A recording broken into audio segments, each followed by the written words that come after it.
Hello everyone. तो आज हम इस वीडियो में 3D स्टूडियो मैक्स को यूज़ करते हुए करोना रेंडर इंजन की सेटिंग्स को थोड़ा सा डिस्कस करेंगे और उसमें देखेंगे कि हम अपने सॉफ्टवेयर में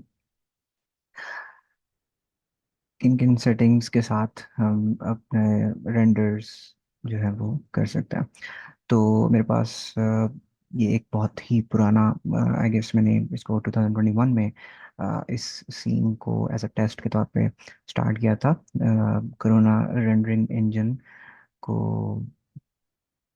टेस्ट करना था उस वक्त। आई गेस के 2001 में कोरोना 5 या कोरोना 6 इनमें से कोई एक जो वर्जन है उसका कोरोना का वो चल रहा था। और उसमें मैं आपको ये दिखा दूं कि मैंने उसको यूज़ करते हुए ये डिफरेंट टेस्ट जो थे वो मैंने मतलब रेंडर कोरोना 5 या 6 में को यूज़ करते हुए मैंने टेस्ट रेंडर्स जो हैं वो निकाले थे। और ऑब्वियसली कुछ नॉइज़ जो है वो लेवल इसका कम नहीं है, बट ऑब्वियसली मैं बहुत सारी चीज़ों को टेस्ट कर रहा था, लाइक मटेरियल्स को, लाइटिंग को और मॉडल्स को। तो ये मेरे पास कुछ रिजल्ट्स हैं जो उस टाइम पे मैंने कोरोना 6 या कोरोना 5 के साथ मैंने टेस्ट किया था। उसके बाद भी मैंने दोबारा से कोरोना का वर्जन, आई गेस 9 था या 7 8, इस इन वर्जन्स के ऊपर भी मैंने दोबारा से इस सीन को टेस्ट किया और उसके रेंडर्स जो है वो इस दफ़ा मैंने मटेरियल, बैक स्प्लैश का जो मटेरियल है उसको चेंज किया था और उसको यूज़ करते हुए मैंने ये कुछ रेंडर्स जो हैं वो निकाले थे। तो आज हम इस सीन को दोबारा से टेस्ट करेंगे इन कोरोना 11। और उसमें कुछ न्यू फीचर्स जो हैं उसको हम देखेंगे और हम बेसिक जो है वो हमारा फोकस है कि कोरोना की जो सेटिंग्स हैं, कोरोना रेंडर सेटिंग्स, उसको हम थोड़ा डिस्कस करें। तो सबसे पहले मैं इसको इंटरेक्टिव रेंडर स्टार्ट करता हूँ। और इस इंटरेक्टिव रेंडर में हम अगर कोरोना फ्रेम बफर को देखें तो पोस्ट प्रोसेस में मेरे पास पोस्ट प्रोसेस में मेरे पास यहाँ पे टोन मैपिंग आ रही है। इस टोन मैपिंग में मेरे पास यहाँ पे बहुत सारी ऑप्शंस आ रही हैं जो कि कोरोना के पुराने वर्जन से के साथ लिंक थी। तो अब अगर मैं इसको रीसेट करूँ अगर, तो रीसेट करने के बाद मेरे पास बहुत ही लिमिटेड सी ऑप्शंस जो हैं वो रह जाएंगी। जैसे मैं इसको रीसेट करता हूँ तो वो सारी की सारी ऑप्शंस जो हैं वो ख़त्म हो गई और बाय डिफ़ॉल्ट जो मेरे पास एक टोन मैपिंग के लिए ऑप्शंस आ रही होंगी वो ये है। तो ये बेसिकली पोस्ट प्रोसेस है। पोस्ट प्रोसेस में आप ये है कि अपनी अगर कोई कंट्रास्ट जो है वो चेंज करना है या अपनी लाइटिंग कंडीशन थोड़ी चेंज करनी है तो वो आप यहाँ पे इजीली कर सकते हो। बट सबसे जो मेन इस सीन में मेरे पास यहाँ पे अगर आप देखें तो ऊपर लिखा हुआ आ रहा है लाइट मिक्स और डिफरेंट चैनल्स आ रहे हैं। बेसिकली कोरोना मैं पहले वीरे यूज़ करता था 2017 18 आई गेस। इस टाइम पे मैंने बहुत ज़्यादा वीरे को यूज़ किया। लेकिन कोरोना के ऊपर स्विच करने का जो मेन मकसद था वो ये था कि मैं मुझे जो कोरोना का एक मेन फीचर अच्छा लगा था वो है लाइट मिक्स। तो लाइट मिक्स को थोड़ा मैं अभी यहाँ पे एक्सप्लेन कर देता हूँ कि लाइट मिक्स बेसिकली है क्या, कि हम अपने रेंडर को मतलब ड्यूरिंग रेंडर या रेंडर के होने के बाद हम अपने लाइटिंग कंडीशंस को बहुत इजीली चेंज कर सकते हैं। जैसे कि अगर मेरे पास यहाँ पे इस वक्त डे लाइट है, डे टाइम का जो रेंडर है वो मैं कर रहा हूँ और मैं सडनली देखना चाहता हूँ कि मैं कैसे अपने इस रेंडर को डे से नाइट में चेंज कर सकता हूँ। तो मैं यहाँ पे मैंने कुछ चैनल्स ऐड किए हुए हैं, उनको यूज़ करते हुए मैं अपने इस रेंडर को नाइट मोड में कन्वर्ट कर सकता हूँ। तो बहुत सिंपल है, मैं यहाँ से अपनी ये जो सन का पैरामीटर है जिसमें वैल्यू आती है उसको मैं अमाउंट लोअर कर रहा हूँ, और आगे जो कलर ऑप्शन दी हुई है उससे मैं अपने नाइट लाइटिंग जो वाइट लाइट है, कूल जो टेम्परेचर है 65 मिनट से ऊपर, उसको मैं यूज़ करते हुए अपनी लाइटिंग को नाइट लाइट में कन्वर्ट कर लेता हूँ इस तरह से। और इसी तरह मैंने एक जो बाकी हम लाइट्स यूज़ करते हैं, जैसे मेरे पास शेल्फ के नीचे एक लाइट लगी हुई है, वेंट के पास मेरे पास दो लाइट्स लगी हुई हैं। तो यहाँ इनको भी मैंने ऐड करवाया हुआ, तो अगर मैं इसकी वैल्यू, ये जो ज़ीरो वैल्यू है, अगर इसको मैं 1 करता हूँ तो देखो वो मेरी लाइट्स जो हैं वो ऑन हो गई हैं। और इसी तरह मैं उनका टेम्परेचर भी जो है वो वार्म लाइट पे ऐड कर सकता हूँ। तो आप विद इन सेकेंड्स मैंने अपने लाइटिंग कंडीशंस जो है वो डे से लाइट में कन्वर्ट कर लिया। और अगर आप वापस अपनी कंडीशंस लेके आना चाहते हैं, और जैसे कि अगर आप यहाँ पे वैल्यूज़ को ट्वीक करें, हम यहाँ से ऑल वन पे क्लिक कर देंगे तो वो वापस डे लाइट की तरफ आ जाएगा इस तरह से। तो कोरोना का ये वाला जो फीचर है ये मुझे बहुत बहुत ज़्यादा अट्रैक्ट किया था, जिसकी वजह से मैंने कोरोना को कोरोना के ऊपर शिफ्ट किया। और उसके बाद फिर मैंने और बहुत सारी चीज़ें देखी जो वीरे से बहुत आसान है। बट नो डाउट ये नहीं कह सकते कि वीरे जो है वो मतलब अच्छा टूल नहीं है, या वीरे का वीरे बुरा है इस तरह से। ऑब्वियसली वीरे की क्वालिटी या वीरे के जो यूज़र्स हैं वो स्टिल वीरे यूज़ करते हैं अच्छी। और मैंने खुद अपने पास वीरे इंजन जो है वो इंस्टॉल किया हुआ। द थिंग इज़ कि मुझे टाइम शॉर्टेज की वजह से, मुझे अगर रेंडर्स जो हैं, रेंडर टेस्ट रेंडर्स जो हैं वो जल्दी चाहिए, और उसमें मुझे सेटिंग्स के अंदर नहीं पढ़ना, तो उसके लिए मैं प्रेफर करूँगा कि मैं करोना रेंडर इंजन जो है वो उसको यूज़ करते हुए अपने रेंडर्स निकालूं। अ, अब रेंडर सेटिंग्स की अगर बात हो रही है तो मैं F10 प्रेस करता हूँ। और सबसे पहले तो आप ये देख रहे हैं कि मेरे पास यहाँ पे इंटरेक्टिव रेंडरिंग में, इंटरेक्टिव रेंडरिंग का मतलब ये है कि अगर मैं सीन में कोई भी चेंज करूँ तो वो इजीली मेरे इस सीन में भी वो चीज़ अपडेट हो जाएगी। तो अब ये रेंडर, इंटरेक्टिव रेंडर जो है ये बहुत नॉइजी है।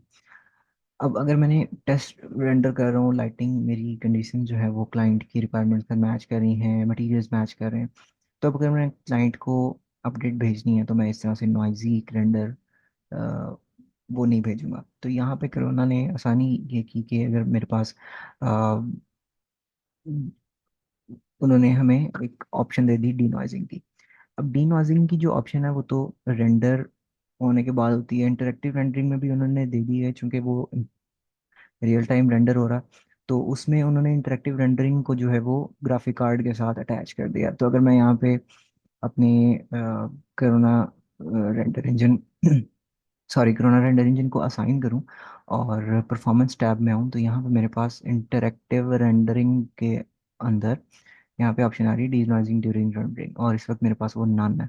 और अगर मैं इसको चेंज कर दूं एनवीडिया के ऊपर, पहले सिर्फ और सिर्फ आई गेस के एनवीडिया ही आता था पुराने वर्जन में आई गेस। अब उन्होंने जो सीपीयू का सीपीयू के अंदर जो ग्राफिक कार्ड लगा हुआ होता है उसके साथ भी उन्होंने उसको अटैच कर दिया, लेकिन मैं मेरे पास ग्राफिक कार्ड अगर है तो मैं उसके साथ ही इसको रेंडर करता हूँ। तो आप देखेंगे कि आपके पास ये जो रेजोल्यूशन आ रही है इस वक्त 624 बाई 480, इसके ऊपर ही आपका जो रेंडर है वो डीनॉइज होके आपको मिलेगा, और आप उसको क्लाइंट को अप्रूवल के लिए या क्लाइंट को अपडेट के लिए आप भेज सकते हो। उसमें आपको पूरा रेंडर कंप्लीट नहीं करना। तो अब मैं स्टार्ट्स में जाकर देखता हूँ कि कितने सेकंड्स में मुझे ये रेंडर करके दिखाएगा। Obviously scene to scene depend करेगा। अगर आपने ज़्यादा मेटल या ज़्यादा कॉस्टिक्स मटेरियल यूज़ किए हुए हैं तो उसमें आपको ज़्यादा टाइम लग सकता है रेंडरिंग के लिए।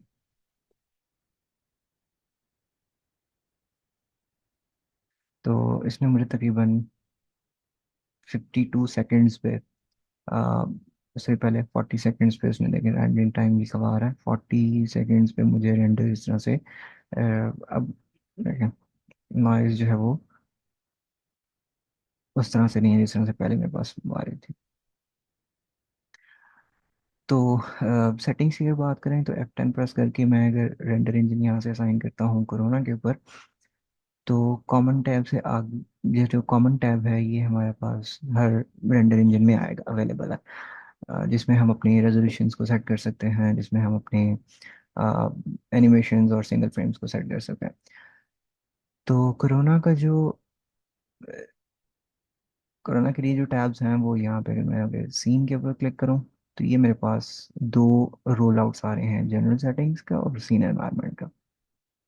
तो कोरोना की एक बहुत जो अच्छा फीचर है कि उसमें हमें हर प्रोजेक्ट के लिए, क्योंकि हर प्रोजेक्ट डिफरेंट है, हर प्रोजेक्ट में लाइटिंग कंडीशंस डिफरेंट है, तो मुझे बार बार जाके अपनी वीरे की तरह मुझे अपनी सेटिंग्स को चेंज नहीं करना पड़ता। मैं सिर्फ यहाँ पे कुछ सेटिंग्स करूँगा, जैसे कि डिनॉइजर अगर मैंने यूज़ करना है तो कोरोना हाई क्वालिटी डिनॉइजर यूज़ कर लूँगा विद सम अमाउंट, और 0.65 यूजली बहुत अच्छी अमाउंट होती है। बट अगर मुझे उसको ज़्यादा रिमूव करना, डिपेंड करता है कि आप नॉइज़ लिमिट कितनी रख रहे हैं। तो नॉर्मली 3 to 5% जो है वो एक किसी भी रेंडर में बहुत अच्छा वैल्यू होता है। 3% से 5% आप उसको रिड्यूस कर सकते हो। नॉर्मली आप 7 to 10% भी, अगर आप टेस्ट रेंडर्स कर रहे हो 1280 by 720 पे, तो उसमें आप 10% भी रख सकते हैं, लेकिन आपको फिर जो डिनॉइजिंग की अमाउंट है वो वन करनी पड़ेगी। तो ये मेरी इस टैब में सेटिंग्स होती हैं, कुछ ज़्यादा चेंज नहीं करना पड़ता। सीन एनवायरनमेंट में भी अगर मैं 3ds मैक्स का रेंडरिंग एनवायरनमेंट टैब यूज़ करूँ तो ये भी यहाँ से मैं स्विच कर सकता हूँ, बट वो भी बहुत रेयर होता। नेक्स्ट जो ऑप्शन है वो कैमरा सेटिंग्स है, वो आप यहाँ से भी अप्रोच कर सकते हैं डायरेक्ट, वहाँ से मॉडिफाइड टैब में जाकर कैमरा से भी अप्रोच कर सकते हैं मोर और लेस। यहाँ से आपके पास इधर से भी यही ऑप्शंस जो है वो आपके पास मोर और लेस सारी होती हैं, कोई इसमें इतने चेंज करने की ज़रूरत नहीं है। परफॉर्मेंस टैब में हमारे पास जैसे वीरे है, वीरे का हम जो कि लाइट्स यूज़ कर रहे हैं, तो वो दो तरह से ग्लोबल इल्यूमिनेशन में हमें पता है कि हम जब लाइट हिट करती है तो पहले एक जो पहला बाउंस है वो लाइट बाउंस होकर आती है, वो प्राइमरी बाउंस है, उसके बाद फिर लाइट और मजीद बाउंस होकर स्कैटर हो जाती है, तो वो सेकेंडरी बाउंसेस है। तो यहाँ पे जो हमारे पास एल्गोरिदम्स हैं सॉफ्टवेयर में भी, वो भी इस तरह से वर्क करते हैं कि प्राइमरी सॉल्वर है और फिर सेकेंडरी सॉल्वर है। तो वीरे में थोड़ा डिफ़िकल्ट है, ये उसके जो ऑप्शंस हैं वो समझ लें कि बहुत ज़्यादा है। तो इस वजह से एक डिज़ाइनर को उन कैलकुलेशंस को याद रखना या उन सेटिंग्स को याद रखना थोड़ा सा इरिटेटिंग सा हो जाता। तो यहाँ पे करुणा ने बहुत बहुत ज़्यादा सिंपल कर दिया हुआ है, जिसमें अगर मैं प्राइमरी सॉल्वर को देखूँ तो पाथ ट्रेसिंग है, और इसके अलावा और कोई दूसरा एल्गोरिदम उनके पास उन्होंने इंट्रोड्यूस नहीं कराया, जो कि बहुत ही ज़बरदस्त रेंडरिंग जो है वो क्वालिटी आपको प्रोवाइड करता है। सेकेंडरी बाउंस के लिए उन्होंने दो अ, जो ऑप्शन दिए हैं, बेसिकली तीन दिए हैं, लेकिन दो जो है वो फ्रीक्वेंटली यूज़ होती हैं, पाथ ट्रेसिंग जो कि यही वाला सॉल्वर है, और यूएसडी कैश। पाथ ट्रेसिंग में अगर आप स्टिल रेंडर्स कर रहे हैं और आपको आ, कोई उसमें मोशन ब्लर या कोई इस तरह की चीज़ें जो लाइक एनिमेशन एनिमेटेड ऑब्जेक्ट्स जो हैं वो बहुत कम है, तो आप पाथ ट्रेसिंग यूज़ कर सकते हैं। उसमें हमारे पास डिफरेंट ऑप्शंस जो हैं, देखें मेरे पास यहाँ पे पहले दो टैब्स आ रहे थे, अब एक ही टैब आ रहा है। तो अगर मैं यहाँ से इसको स्विच करता हूँ यूएचडी कैश के ऊपर, तो अब मेरे पास यूएचडी कैश का सेटिंग्स जो है वो अवेलेबल है, जिसमें मैं अपने अगर एनिमेशंस कर रहा हूँ तो ऑब्वियसली वो थोड़ा बहुत फ्लिकर करेगा, जैसे अगर मूविंग लाइट्स हैं या मूविंग कैमरास हैं तो वो थोड़ा बहुत रिफ्लेक्टिव जगह से या कहीं ना कहीं से वो फ्लिकर कर सकता है, तो उसको फ्लिकर फ्री करने के लिए मैं यहाँ ये वाली ऑप्शन यूज़ कर सकता हूँ। तो मोरलेस हमारे पास कोरोना की रेंडर सेटिंग्स सिर्फ ये सीन टैब और परफॉर्मेंस टैब भी बहुत रेयर मैं इसको चेंज करता हूँ, अदरवाइज पाथ ट्रेसिंग के ऊपर ही मेरे मोस्टली रेंडर्स जो हैं वो निकल रहे होते हैं।